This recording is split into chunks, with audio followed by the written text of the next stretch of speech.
Welcome to the Production Talk podcast with me, Yarn of mixartist.com.au. In this podcast series, we celebrate the modern way of producing music. We want to talk about all things related to songwriting, recording at home, and music production. So if you produce your music at home, this is the place to be. Please subscribe and recommend this podcast to all your friends.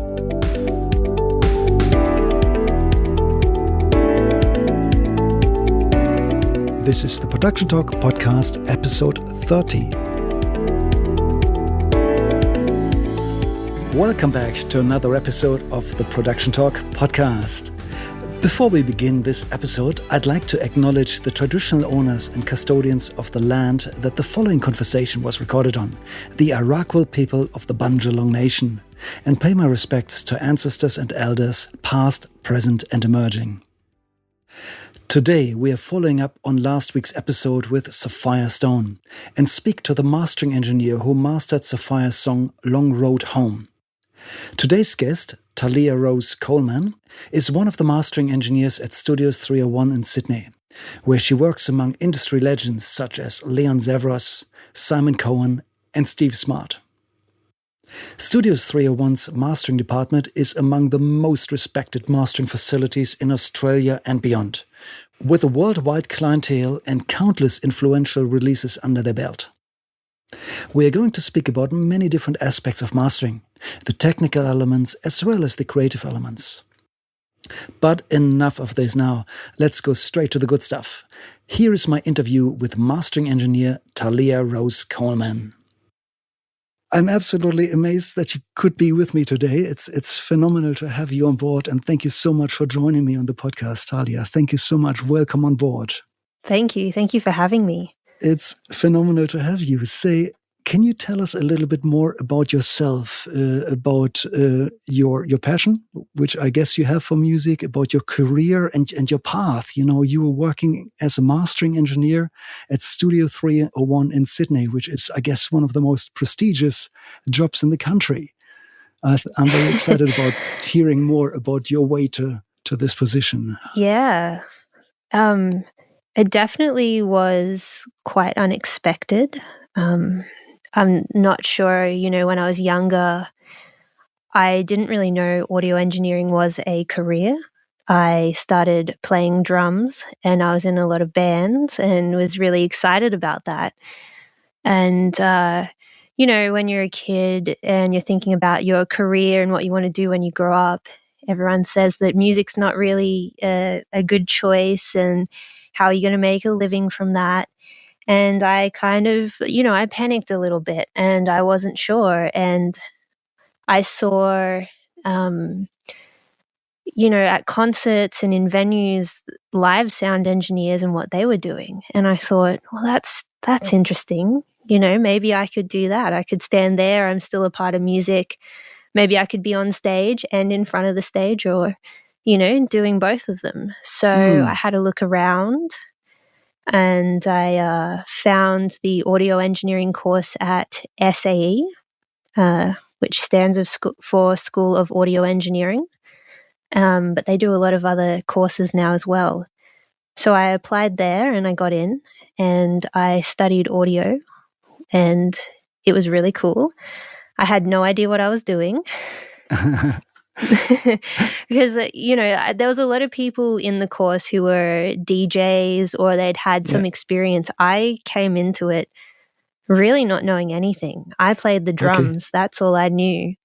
And so it was a bit of a scary kind of world. I didn't know. I didn't understand what compression was. I didn't know what reverb was really. So it was a really big change, but I was very excited to get into it. So I finished my course and I immediately went into an internship at Studios 301. So that's how I came here. And how long ago was that? I started uni in 2016. So it was a 2-year course and probably towards about June or July of 2017, I kind of had that moment of, okay, now what? I'm about to finish my course. Yeah. how do I get into the industry? You know, The big question. there's a lot of people in the course. You know, a lot of people had started getting into live sound. I was doing a bit as well, just here and there. And it wasn't overly consistent. And I was really interested in going into the studio. I wanted to record. I wanted to mix. I wanted to do that instead of live. I'd kind of changed halfway through uni, my idea of what engineering was and what I wanted to do. And I happened to stumble upon an event that 301 was holding.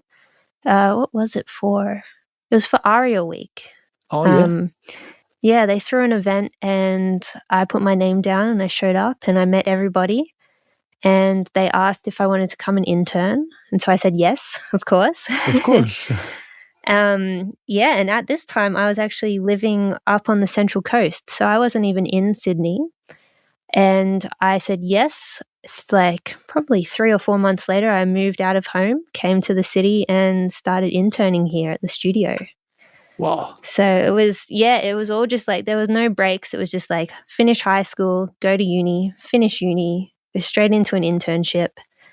And it was really cool. So I started my internship when 301 first opened here at the new facilities in Alexandria. So I started with the new building, which was really cool. Wow. Okay, that was a big build. The new facilities are amazing. Yeah. Yeah, we're very lucky to have a facility like this in Australia. Yes, that's world class. And just to be a part of that process as an intern, helping set up the studios and helping patch everything in and learning all about that as well, was just very eye-opening.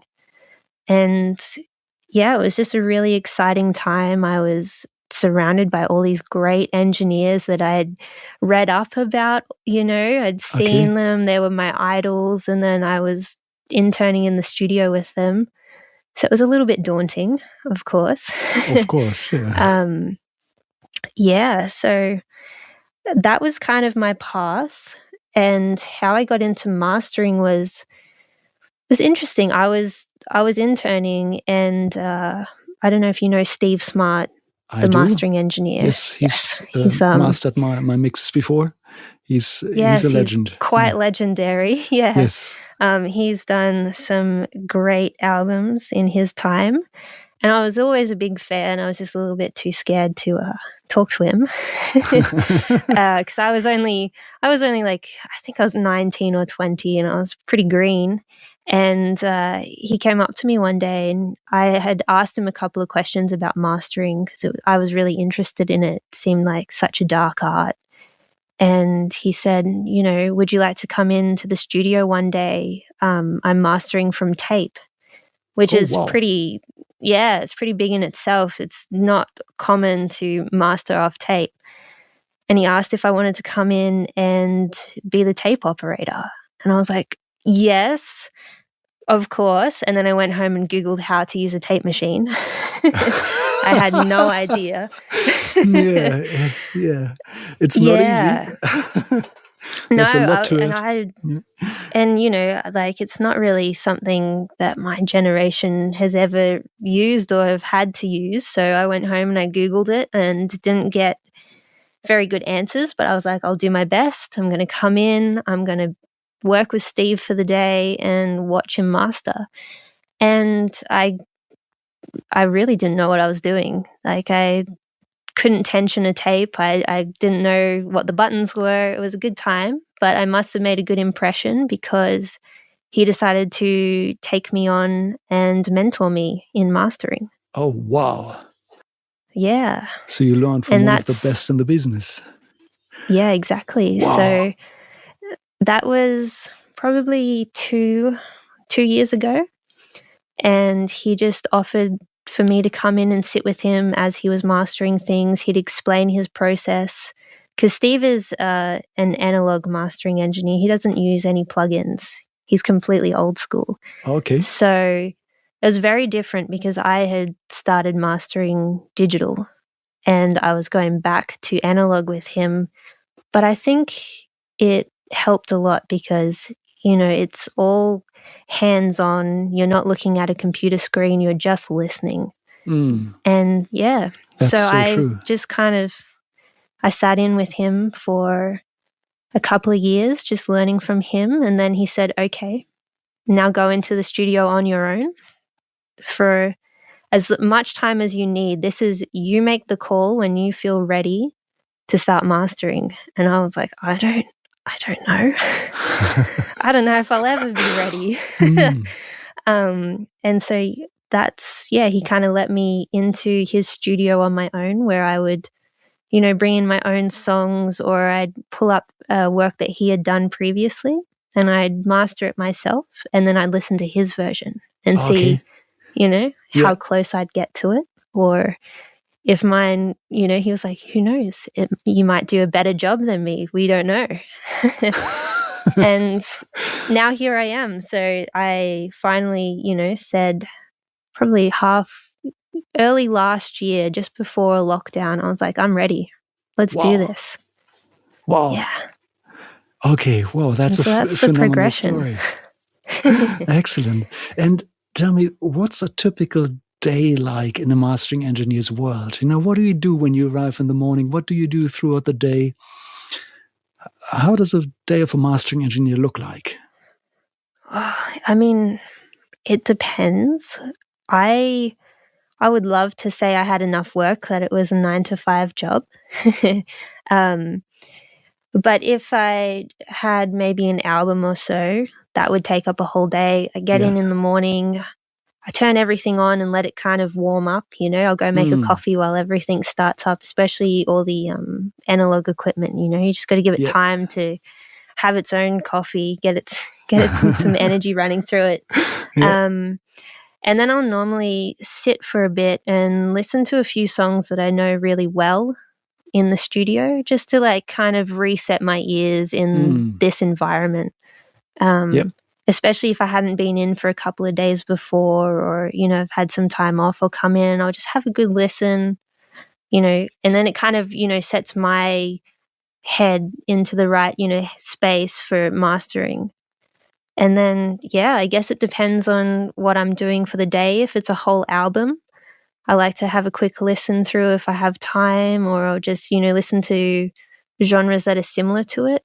Or if they've sent through any references, I'll sit down and have a listen. Okay. Yeah, and then I'll just get into it. Wow. And just start mastering and see how I go. Yeah. And who are the typical clients these days? Who needs mastering in this world nowadays when, you know, I think per day about 60,000 songs are released to Spotify? Do they all go through professional mastering? Who of these 60,000 songs needs professional mastering? Who can get away without your services? Who are the typical clients? Ooh, that's a good question. It's crazy, just first of all, how much music is uploaded every day. It kind of blows me away that there's that many creatives out there. It's awesome. I would like to say that everything needs mastering. Okay. But that's just I think my personal opinion. As well, as an engineer, we are very used to listening to a certain, I guess you could say, quality of music. But that's not always the case. So there's a lot of genres out there, particularly, you know, I don't know if you've heard of SoundCloud rap, and types of, you know, different subgenres of hip hop and things where they might not necessarily need a really high professional analog or digital master. It might not suit the song. Again, I'd like to say that everything should be mastered, just because I think that it's really important for people's art. It's like the final touch up, the final polish. It really gets it ready to be released. It makes it competitive. Yeah. It, you know, it really makes it stand out next to other top songs that are on the charts. And I think people don't necessarily always realize that, or that is what mastering can do for your song. But I think there nowadays, because of the way people are listening and what they're getting used to, There's a lot of music out there that's people are just chucking a limiter on at the end and just turning it up, and that's the sound. I know. And people are getting used to that sound. That's right.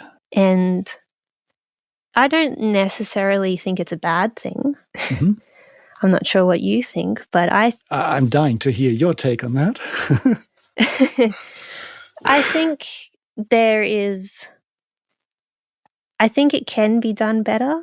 Yep. I think a lot of these songs would stand out a lot more to me if they had been mastered properly and not just being crushed by a limiter. Mm-hmm. But I also understand that it has become quite stylistic for a lot of tracks as well, to just be, smashed by a limiter, and that's the sound. It's just clipping, it's kind of distorting, it's just really hot, and that's what it is. And I respect it. But I would like them to master it. Let me just rephrase that question maybe. Have you ever received a mix that didn't need any of your work, where you just said, no, there's nothing that I want to do? It's just perfect the way it is. No, I haven't yet. Maybe in terms of creative changes, there's been maybe one or, a couple of songs where I've gone, you know what, I didn't even need to do any EQ. I didn't need to correct anything. Yeah. I've just turned it up. I've done compression that allows it to jump out of the speakers and make it sound professional, like it's right in front of your face. Okay. And I've got it to a standard and a level that is good for Spotify. Did I need to do any creative changes? No. It was well balanced. It sounded really good. But I've just turned it up and made it really stand out. So if you're in the car listening on the radio, it's just like right there, Yeah. Got it. Yeah. Okay. So that means, for every song you've received, there was something you could do to make it better than it was before. And I guess that answers the question in many ways, that, if people think they do it themselves, well, maybe they should give it to you and you could take it to the next level. Yeah, exactly. Yeah. What they're doing is great. It sounds good, but there's a lot of things that we spend hours every day doing that not everyone can necessarily do.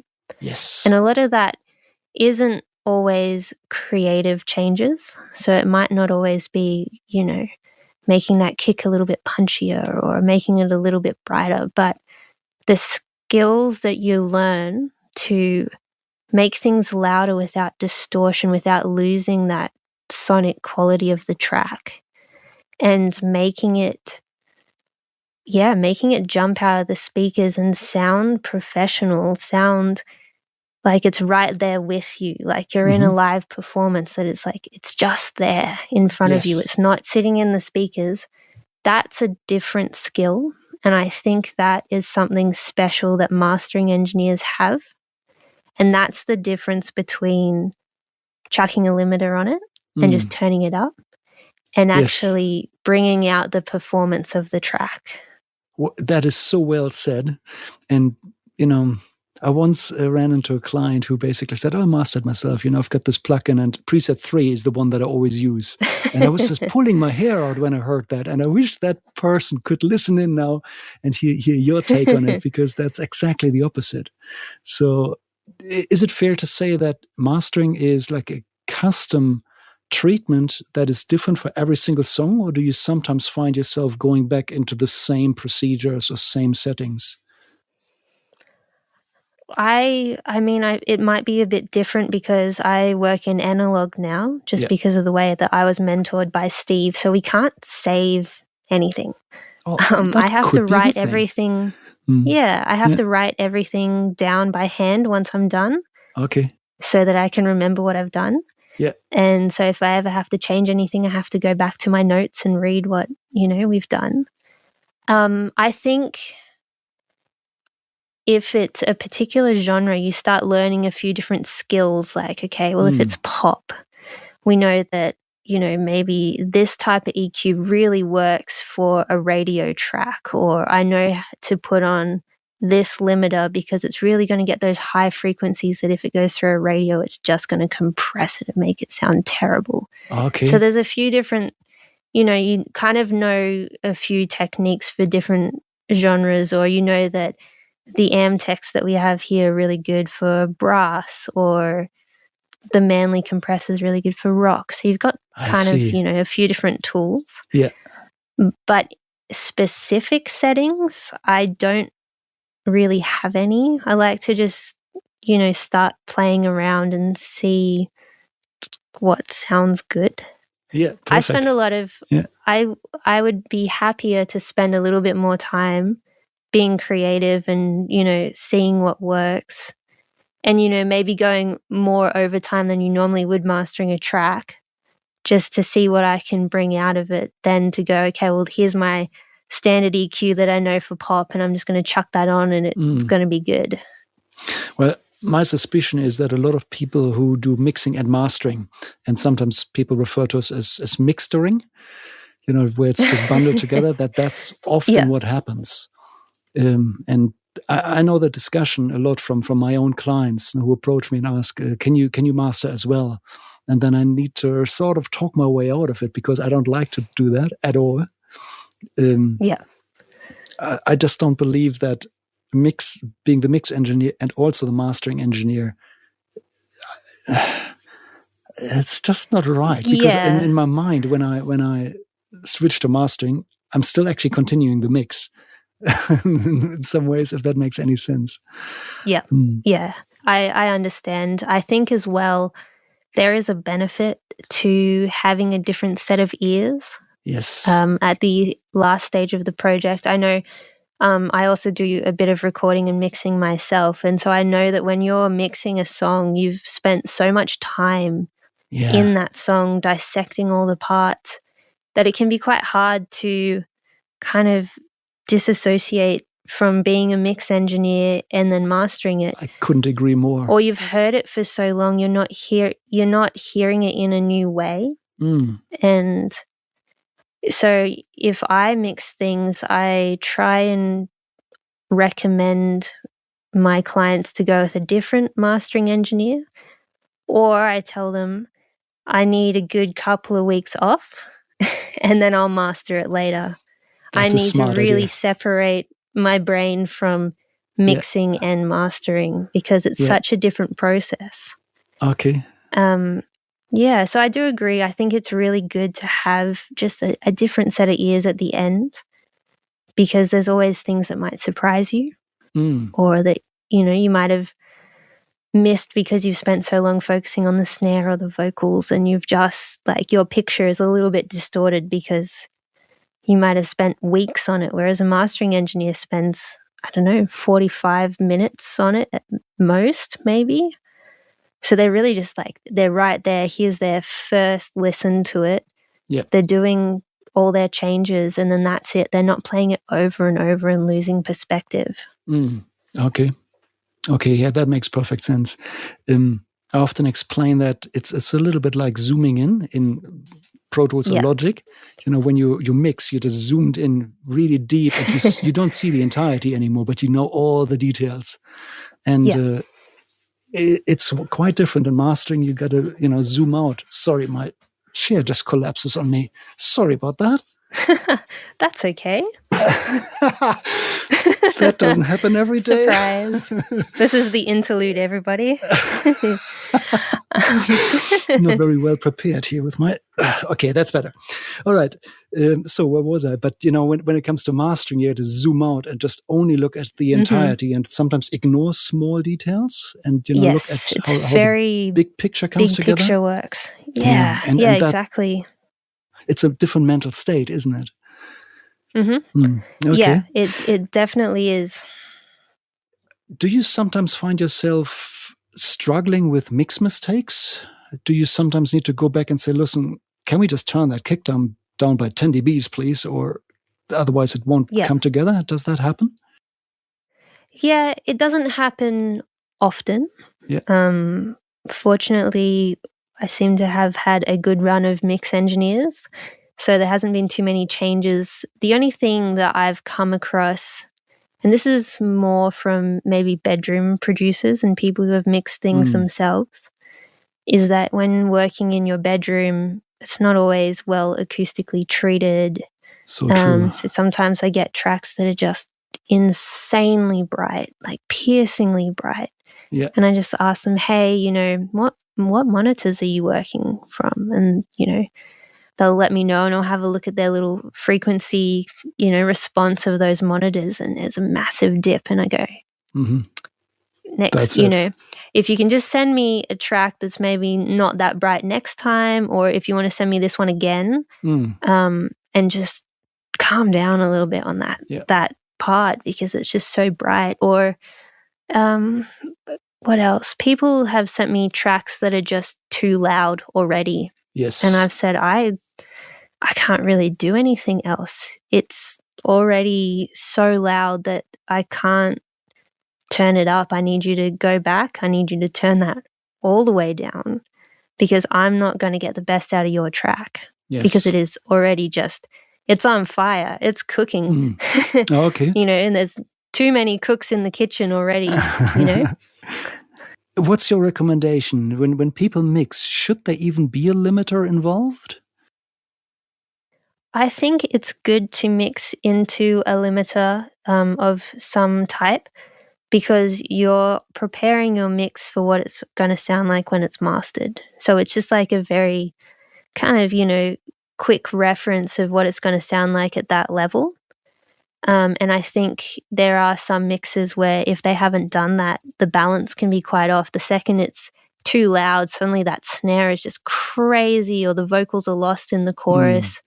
So I think it's a really good thing to do. Mix into a limiter or something. But shouldn't the mix engineer write the faders and do it that way on the individual signal, rather than letting the limiter do it at the end of it? Yeah, I think automation is really good as well, of course. Like, I think you can achieve a lot that way. But as well, for the artists who are listening, if they're listening to the reference mix, I know a lot of engineers who will send that reference mix across, and that's their version with the limiter. And I mean, it's hard. This is a personal preference. Like, if I'm mixing, I mix as though it's about to be mastered. And I'm not sure if that's just because I spend all my time mastering. So I'm kind of, I already know what to expect. Yeah. You know what to do in mixing and what you can leave for mastering. Yeah. Obviously, you know that better than anybody else, I guess. Yeah. I just think that whether you keep the limiter on the whole time, or if you're using it there as a reference, it's just a really good point that if you're bringing it up to a level for Spotify or, Apple Music streaming, having that quick reference just goes, okay, wow, the high frequencies in this are just way too sharp. And the second that we turn it up, that's going bananas. We need to turn that down. It just helps a lot. Whether they, use it the whole time or not, that's up to them, I guess. But it just really helps, I think, the mix engineer and the artist understand a very rough idea of what it's going to sound like once it's mastered and it's turned up to that level. And do you recommend doing this temporarily, or actually to leave it on all the time and actually bounce through it before shipping the song to you? That's a hard one. It depends. Sorry about that. I've spoken to a lot of mix engineers, and I've heard both opinions. I've heard people who say you always have to mix to a limiter. I've heard some that say you don't have to mix to a limiter. It's a bit of a personal preference. What makes your job easier? Which way can you make the most out of it? I think there is a degree to which you can use limiting and compression at the end of your mix. Like, you can have it there to I guess if we're going to get technical, if you're mixing around, minus 20, minus 16 lufs or something, it's quite low. It's there. It's just, looking after all the peaks in the track. but you're not cranking it really loud and then getting someone to master it. If you're doing it quietly and it's just more there to remedy peaks, I think that's probably the best way to use limiting and compression at the end. So you're saying that it's not really whether you use a limiter or not, it's how you use it. And do you understand correctly that you prefer it when people don't slam it into a limiter but just use it very, very subtle? Is that correct? Yeah. Yep. Exactly. Yep. Because if you... I would call that glue compression, that's the term that some people use, which is sort of barely audible, but exactly. just there. Yeah, I got it. It's definitely the best. So think sandpaper, not a hammer. Yeah. And I think because, a lot of clients, they want to hear it loud already when they get that first mix back. And so engineers will keep it at that level because they're like, well, this is what the client wants. I'm mixing that loud. And then they think that can either go on to the, mastering engineer. There's a lot of engineers who won't. They'll send that reference and then they'll have dialed it all the way back for mastering. And that's great because then I can hear what the client has first heard, which is, the one that's been slammed. Then I can hear the one where the mix engineer has taken all that off, just left the glue. Yeah. But that they haven't just slammed it anymore. So it would help you if you receive two versions of the song, one with temporary loudness improvement or limiting, and the other one with where you backed it off a little. Got it. Yeah, exactly. I even have mix engineers who... That's great advice. Who send a loud version and a safe version. So they're like, you can master the track where I've slammed it a little bit. Maybe they've been pushing into whatever their interface is a bit. They really like that saturation, so they've pushed it a bit harder. And then they've also sent through a safe version, which is a lot quieter. I tend to always use the safe version, but, you might listen to both of them and go, okay, well, actually it is a bit louder, so I can't do much to turn it up. But that saturation's really nice on the guitar, or it's really just brought out that snare and I like that. So that's always a nice option as well where, okay, if you are a mix engineer that does mix loud and does slam things a little bit, send both versions. I'll have a listen. I'll see which one I like better. Yes. And pick that one where I think I can get more out of the track. Yes. Okay. I think that's fantastic advice. That's gold. That makes a lot of sense. Yeah, and I know what it's like as a mix engineer. That I just don't want to hammer it too hard on the master, but then the client say, "Wait a moment, it's not as loud as," and then come all the typical names, and finding having to navigate that. That's a really good way to do it. Let me just change the subject if that's okay. A lot of artists these days release a series of singles instead of an album or EP, and sometimes bundle them up again as an EP at the end of it or an album. Would you prefer to receive all of those songs at once and master them, or is it okay to just receive a single, let's say every month or 2 months, and then by the end of it you just turn this into an album? I would personally like to receive everything at the same time. Okay. And that's because once you get into that headspace of mastering, what this album sounds like, creatively what you're going to do to it. You can really get in the zone and you can listen to it as an entire piece of work, not just as individual pieces. So sonically, it will be more consistent. Yes. So, obviously not every client can do that. They may only be able to afford to, pay for one every month or so. But then there's occasions where myself or other mastering engineers I know, when they come back to do it as a whole EP or album, we've had to charge for a little bit of extra time because we've had to readjust 1 or 2 songs. Now we listen to them in its entirety. We're like, oh, well, actually we made the second song a little bit brighter than the other 3, so I'll just adjust that one and balance it all out again.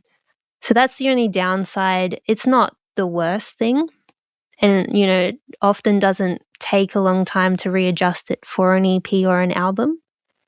But I just find getting into that zone, like, okay, I'm going to spend half a day. I'm really going to dive into this piece of work and just get the best out of the whole thing, and enjoy it as a full body of work. If you want to release it one by one after that, that's fine. But it sounds great together. It's not as choppy as, I guess, mastering one by one.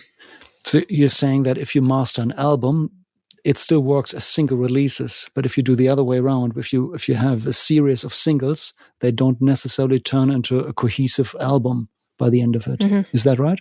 Yeah. Yeah, that makes a lot of sense. I'm one of the few people on this globe who still listen to full albums start to finish. I understand I'm a dinosaur and a dying breed, but I still enjoy, the journey that an album can have, how, a transition from one song to another can actually make them better than each song individually. And I think that's great. Yeah, I really enjoy it, especially when I drive. I just love to turn on an album and listen to the whole thing. But okay, that's another story. So look, these days, most clients release their music for streaming services, meaning Spotify, Apple, and all of those. Some are old school and go back to the old days of CDs. Doesn't happen that often, I understand. And some are even more old school and go back to vinyl. Can you do one master that is good for all of them? Would that work? Not really.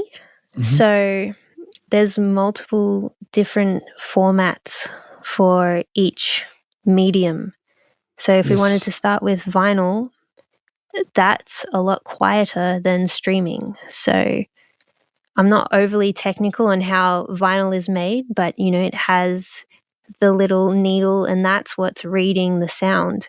Yes. So you need to actually make it a lot quieter than what streaming is. You have to look at all the high frequencies that are going to be picked up by the needle and also what's happening with the low end as well. So you might not use something called elliptical equalization in maybe in a streaming, format or something like that because you don't need it. But in vinyl, you really want to tighten up that bottom end and make sure it's nice and clean. You don't want to freak that needle out. You want it to be really coherent, and it takes, quite a bit of work just to turn it down, clean up that top and bottom end, make sure the needle's not going to freak out and fly off the vinyl. And so it's just a different process. So you can do CD and streaming together because, they're the same format in terms of, bit depth and all that fun stuff, 16:44:1. But vinyl is just because of the way the format is and the needle and the way like we used to record, it wasn't that loud. The loudness wars are just, they don't work with vinyl. So that's right. It has to be done separately. I mean, you could send your digital track to a vinyl pressing house and they can turn it down for you, but they're not going to master it for vinyl. They'll just go, let's cut the top and bottom end and like turn it down. You're not going to get the best result from that. So vinyl is important to have its own separate files. CD is okay. CD and streaming, we normally do that in the same tracks because of the format that they are, and because CD is still a really high quality track. It's still a high quality format, and some would say it's still the best sounding quality of audio out there. That's debatable. I'm not, Definitely I'm not going to go down MP3s. that rabbit hole. That's true.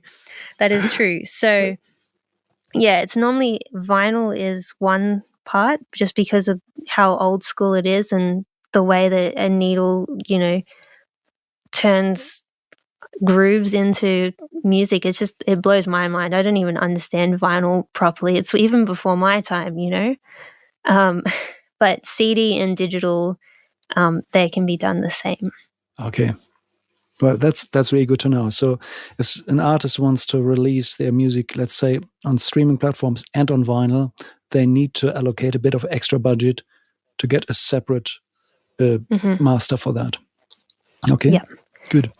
And then I guess just quickly, we have Apple digital masters now. So Apple's changing the game even further. I was just about to ask that. Great.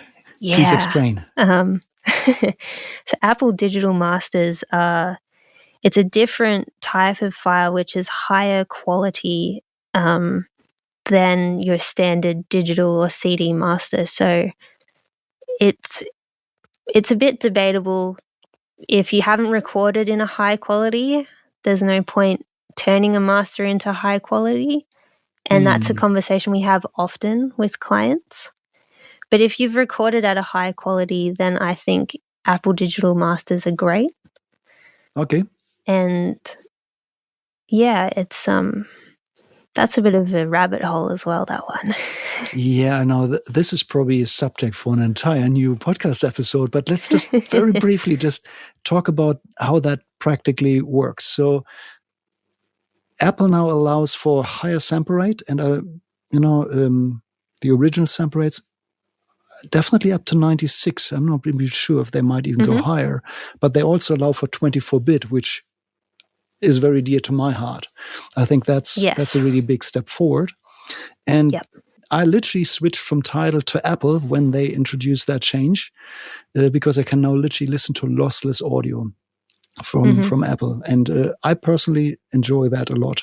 So I'm very excited about that change and thankful that they did it. And I really hope they're building up pressure on the competition and force others to follow suit. That's probably a good development, because we still have the choice in Apple to turn it down in quality on the listening end, but the masters are maintained. So let's say you mentioned this argument of, what's the point of making it a larger file when the source was normal quality? So let's be more specific. We talk about sample rates here. So let's say if somebody recorded at 44.1 and mixed at 44.1, what's the point of providing a master at 96? Is that the problem that you were referring to? Yeah.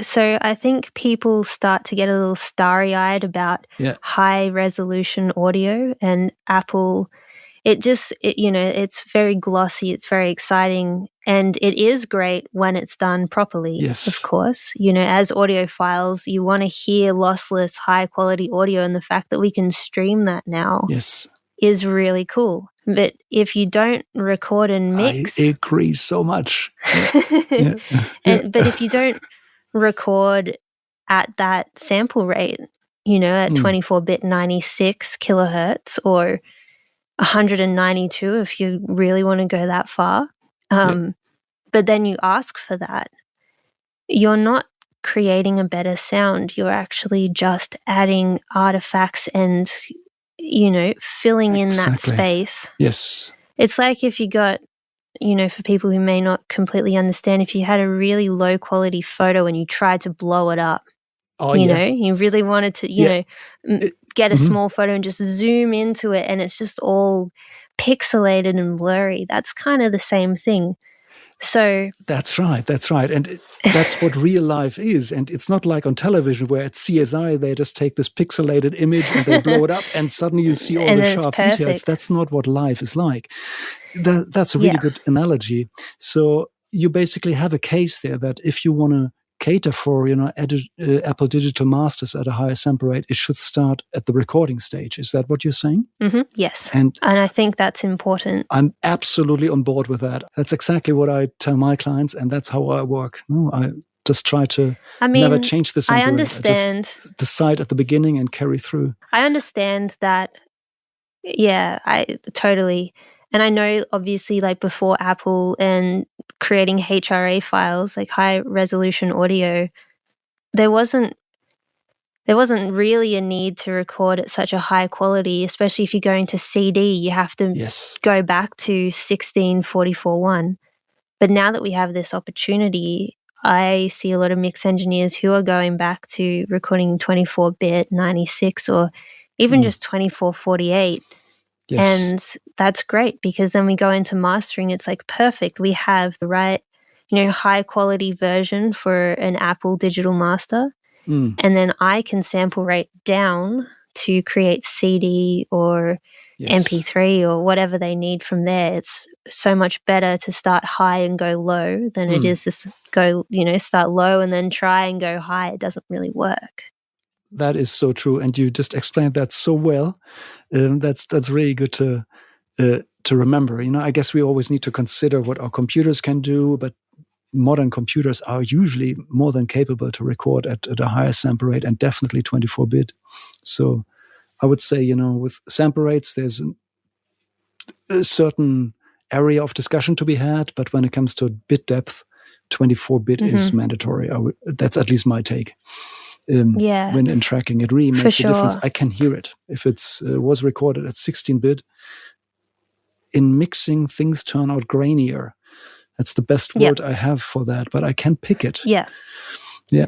Good. No, that's exactly right. It is a lot grainier, and I will often go back to clients if they've asked for an Apple Digital Master, they've asked for a custom format, which we can do here at the studio. You can book in for a custom format, and I'll go back to them and say, hey, you've sent me 1644.1, but you're asking for 2448. I don't want to do that because that's, I'm sample rate converting. It's going to sound bad. On paper, it looks like it's going to be better, but it's actually not. And I know that, a lot of music is now done on the computer in the box. It's not always recorded. So it's actually, it's easy for me to say, hey, can you just go back, export that at 2448 or 2496 and send it to me again, and then we're going to get a really good result. That is so spot on. Okay, so you just mentioned that a lot of music is now done all digitally. For all producers, I think if we look at our email inbox, there's a certain similarity. We have bucket loads of emails from all the plugin manufacturers pushing products into the market and trying to sell us things. Is your email inbox just like that? Mine is just full with them. And I even had an episode sure on every that day. subject. But look, what I see again and again is that somebody has a new product out and they call it a mastering EQ, or that's a mastering compressor. What do they mean? How is that different to a normal compressor or normal EQ? Is there a difference? Is that all snake oil? Is that marketing? Or is there a real difference? Well, what makes the difference between a mastering EQ and a normal EQ? I guess you could say it's like one is more like a microscope and one is, just like one is a real high quality laboratory microscope and one is just a handheld. Just mastering EQs, it's incredibly specific. Yes. Like the bandwidths that they have, the frequencies that you can choose from, the steps that you can take. The same with compressors as well. The ratios that you can choose on a mastering compressor compared to maybe a mixing compressor where it's like, okay, you could do, I don't know, a ratio of 1:2 or 2:4, 3:6. There's a lot that just have, kind of big steps and they're like, all right, choose one of three. That's all you got. Mastering compressor might be 1.1, 1.1.1, 1.2, 1.2.1. And it's just so everything is just minuscule steps. Yes, I see. And same with frequencies. It blew me out when I first saw a mastering EQ, and I'd been using, Pro Tools stock EQ plugins in uni, and it went up to 20K because all you can hear is up to 20K. And I was like, okay, that makes sense. We'd EQ up to 20K. And then I got a mastering EQ and it went up to 40K. And I was like, why? Outside the human hearing range. Yeah. Okay. Why would you do that? What's the point? Please explain. And then it's all subliminal. It's all in your head. But it's crazy how much it can change the sound. So yeah, if you're going up to 40K, you're adding like air to the track, and suddenly, and you can't actually hear it, but suddenly the snare just pops out a little bit more, or there's just a cleanness to the top of the vocals, or just there's all these such subtle changes that you don't expect to happen because you can't hear above 20K. And that's the difference between mastering EQ and mastering compression. It's that it's just all these tiny things that a mix engineer, or if you're using a mixing EQ or compressor, might not give you that option. Like, for example, everyone knows what an 1176 is. Yeah. It has, ratios of 4, 6, 8, and 12, or whatever it is. There's 4 options. Pick one of 4, you're good to go. Yes. With mastering, it might have 32 options. I see. And just the difference between 0.1 and 0.2 could change an entire track. Mm-hmm. It's that subtle, and it's a little bit daunting. It's still daunting sometimes. I'm like, 1.1 or 1.2. I don't, it's just a tiny change, but it makes all the difference. Yeah. I see. So I guess in 1176 is probably typically used on individual signals, but not on a subgroup or even an entire mix. Yep. Okay, that makes a lot of sense. Look, from all the gear that you use on a daily basis, which is the one piece of gear you would take with you on a deserted island? What's the one thing you can't live without? That's funny. Probably the Elysia mastering compressor. It's right in front of me right here, and I can't see what model it is. Oh, yeah. And I can't remember off the top of my head, but the mastering compressor. Is it the Expressor? Oh, the Alpha compressor. The Alpha. Yeah, that has just been amazing. And I bought the plugin recently as well, and I've been trying to A/B them to see, is it really like the real deal? That compressor is just awesome. It really is. And I use it on mixing as well. And I use it with every master that I do. It's great. I'm dying to find out whether the plugin is anywhere near the real thing. Is it like the real one? To be decided. I'm still having a listen and trying to A/B them. Like, it's for mixing, and because mixing is done so much in the box now, I think it does hold up for sure, but nothing compares to this analog version. Like, I would take this with me to a deserted island. I don't know what I'd do with it on an island, but it would come with me. It's just really cool. It's got a transformer option in it as well, so you can add color if you want to. Oh, wow, yeah. It's very clean. It's got a soft clip option, which is really fun to play with. You can have it linked, or you can do mid-side compression if you wanted to do that as well. Oh, wow. It's just got heaps of options. I didn't pick it. So everything in this room, I work in the same room as Steve Smart. He picked everything, and I'm not debating any of his choices. They are really good. Like, the whole system is good, but that nice tools. That compressor just works on everything. Wow. Oh, that's great to hear. Tell me a little bit more about your speaker system. How is a mastering speaker system different to what mix engineers use or people have in their home studios, or how is that different? Well, we have here PMCs. Describe the sound. What difference in sound? What do you hear on mastering speakers that people may not be able to hear at home? Oh, it's a little bit terrifying how much you can hear.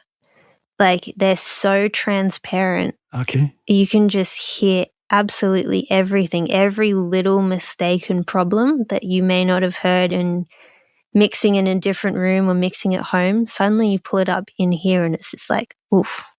There's everything good, everything bad, everything that wasn't meant to be there. Yeah, right. Everything that is meant to be there. And that's what you want, because you're trying to look at the whole picture, right? Okay. Whereas a lot of mixed speakers are quite musical, and they're made to be musical, because you really want to get that vibe. Yeah. Mastering speakers aren't always musical. They're just exactly as it is, which is perfect because you just need to hear it as it is. You need to adjust things to make it sound, better or get it ready.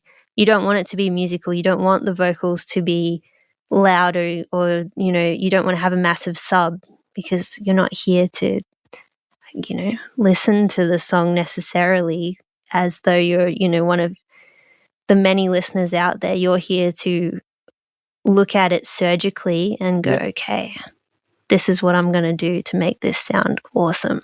Okay. So you get a lot of mix engineers who might come into the mastering room and they get quite nervous and they go, I don't know if I want to hear my mix in here. Like it's going to show some things that I'm not ready to hear, which is, it's interesting how they just show every little detail. Wow. Well, I guess that is another good reason why mastering at home or mastering while mixing may not be the very best option. Mm-hmm. Yep, that explains that, I guess. For sure. What is your thoughts? What are your thoughts on stem mastering? Is that something you do? Is that something that you believe is a good thing? I think that's widely debated. That's why I'm asking. Yeah, I personally don't really have an issue with it. I don't get it. I don't often stem master. Like, it's very rare, and I think that's because it's widely debated, and I think people kind of are unsure. I think in the right environment, the right kind of song, it can actually do more than maybe mastering a stereo file.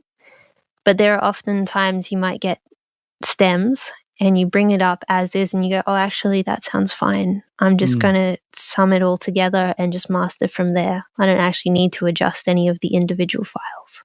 Okay. But there's been many a song where I've gone, oh, if I could just have those guitars on its own, just those guitars, because if I just adjust this, I'm going to lose the vocal. But if I brighten this, then the snare's going to be too loud. And if I just had those guitars on their own, so I could just do, a tiny adjustment there, that would be great. So I think sometimes it's really good, but probably 9, even 10 times out of 10, it's probably not really necessary. I think most tracks, you just get a really good result from the one file. Yeah. Okay. And if there are any major problems, I like to go back to the mix engineer or the artist anyway and say, hey, let's do a slight adjustment here and then bring it back and we'll see what we can do again. And that's what you would prefer over having stems delivered to you? Yeah, like I said, I'm not opposed to it. If someone wants to do it that way, I'm happy to oblige. I'm like, that's fine. We'll do it that way. I'll just bring them all up. If I need to make an individual adjustment. It's a bit, I'll put this out there now, it's really annoying with analogue because I have to run each individual one. I can't do it all at the same time. So I normally will go back to a digital master if I have to do stems. Yep. Just because it's really time consuming. But I'm not opposed to either. I think it's situational. Whether we actually need stems, probably not. But there are some times where I'm like, oh, actually, that would have been quite cool. But then, where's the line between are you starting to mix or are you mastering? That's the discussion. And at what point? It introduces mixing at the mastering stage. And would it just be better to talk with the client and take it back to the mix engineer and then bring it back, which is what I do often. Like I said, it's really, I'm not sure about other mastering engineers, but for me personally, it's quite uncommon. I don't often get asked to do stem mastering. Okay, good.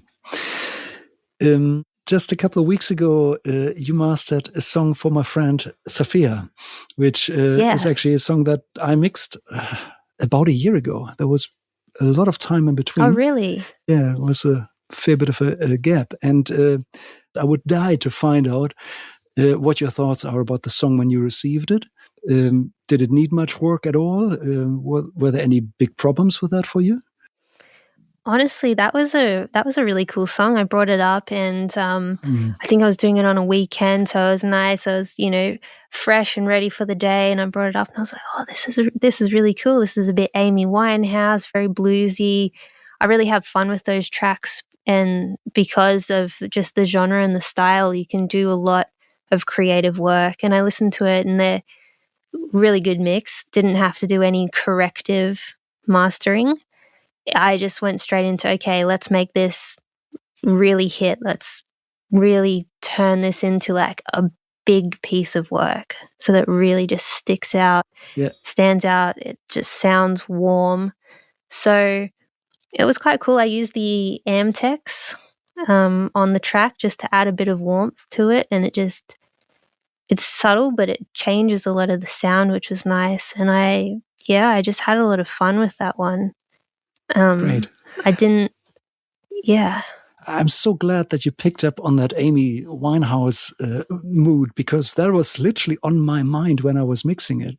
I sort of, often close my eyes and visualize the artist on a stage.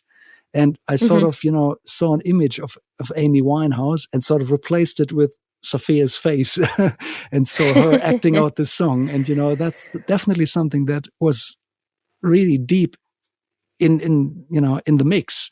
And I'm baffled that you picked it up. Maybe it was super obvious, but I'm really happy that you picked up on that. That's fantastic. Yeah, no, it just the sonics of that track. It was so warm. It was quite powerful as well. Yeah.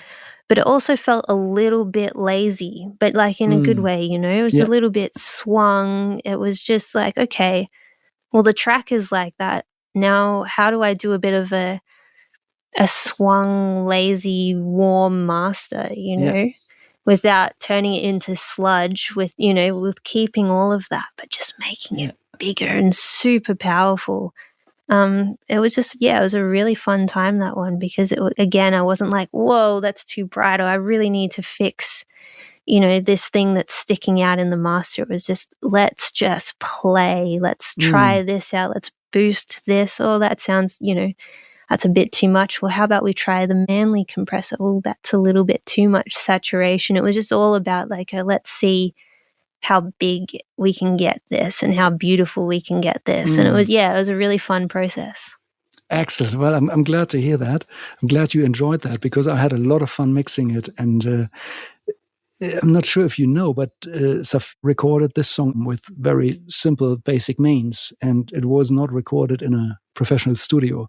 So it's quite amazing to see how far she could push it, and how far we could take this song. Yeah, no, I didn't know that. Yeah.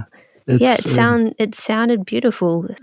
It sounds very professional, and it just sounds great. I mean, your mixing was awesome. I just got to have fun with the master, which is always a pleasure when it's not, always doing corrective stuff. And I'm just super stoked to hear what she has next as well, because that was a really big track. Can't wait.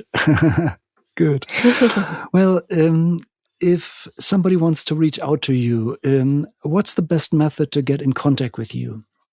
So I have a page on the Studio 301 website.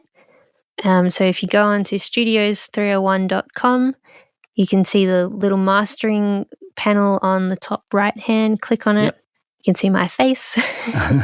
And if you want to book me for work, there's a little form down the bottom, and you just fill that out. You can book in that way. I'm also on Instagram. My handle is Rosie's Audio, because my name is Tahlia Rose. Excellent.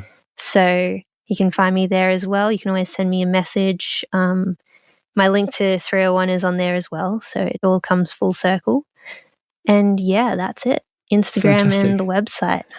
And let's say if somebody mixes their own production at home and they're not quite sure if the mix is finished, do you offer mix feedback? Can somebody approach you and say, look, I think it's finished, but would you check it first? Is that something you offer? Yeah.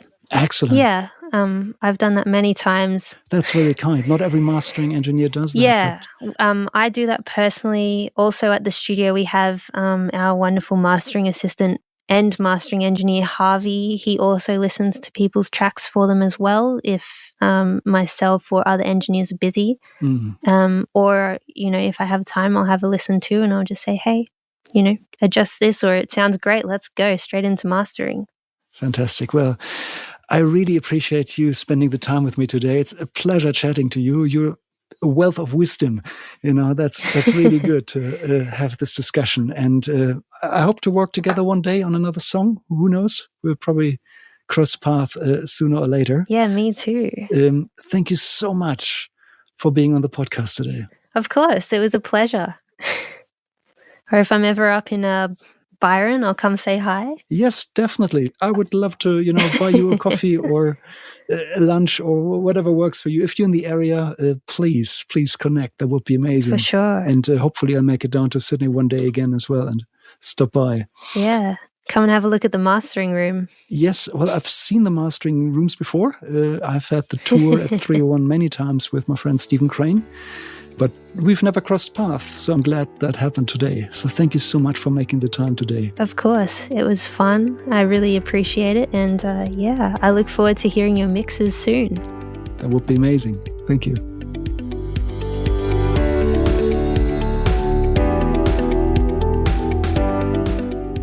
Wow, thank you so much for sharing all your wisdom with us, Tahlia.